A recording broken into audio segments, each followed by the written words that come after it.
I wanted to show how to solve systems of equation both by graphing and by substitution. So this equation, y equals 1/2 x plus 5 and y equals negative x plus 4, is already in y equals form. So this is kind of easy to graph. And you remember that you start at the end there. So for here, we'd start at the 5, and you put a dot on the y-axis because that is the y-intercept. And from that, you go up 1 and over 2. So up 1 and over 2, put another dot. I actually like to do this a couple times.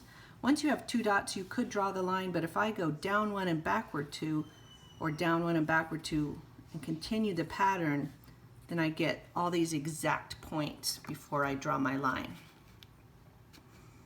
And you try to draw extremely carefully.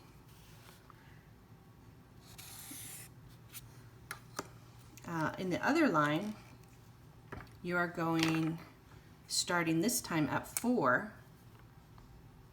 So I put a dot at 4, and then there's no number in front of x, but that's an invisible 1 over 1. And because it's negative, we go down 1 and over 1, down 1 and over 1. Do it several times to see the pattern. And you can see where those lines cross. On this specific problem, they don't cross at an exact point. It looks like there's going to be a fraction in there. So let's go ahead and solve those the other way so we can get the exact numbers. So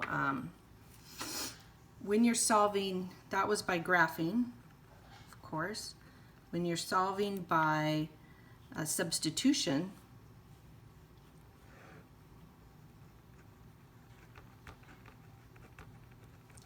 all you have to do is, if you've got your equations into a form where one of the variables, either x or y, equals something, you can take that whole thing and substitute it into the other equation, where y is. This is y equals that. So you can say, well, since y equals that, we can replace y with that and rewrite it. So we have that negative x plus 4, and that replaces the y, equaling 1/2 x plus 5.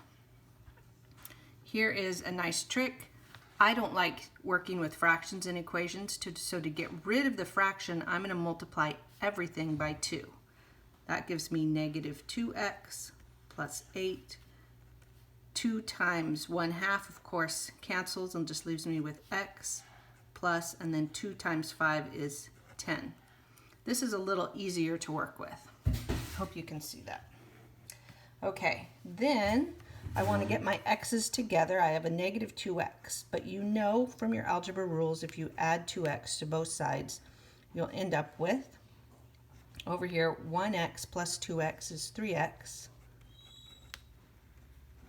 Now,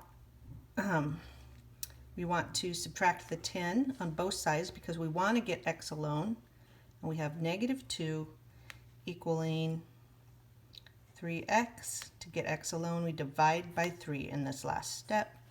So now we have x equals negative 2/3. And you can kind of see that the place where those cross is not quite to negative 1. That is at negative 2/3. And then to find the y, you simply put what x equals back into the bubble in place of x. So in our case, y will equal negative 2/3 plus 4. No parenthesis there. Negative 2/3 is, of course, 2/3 plus 4. Y will equal 4 2/3. We still on the screen? Yep. And you can see that is actually where they cross, where x is negative 2/3 and y is 4 2/3. And that is the solution to that system, done both by graphing and by elimination. Or sorry, by graphing and by substitution. We don't teach elimination in this course. All right, I hope that helps. And of course, sometimes you have to use your algebra skills to get your equations into a y equals form in order to graph. But I hope that gives you a simple background. Please feel free to ask any questions.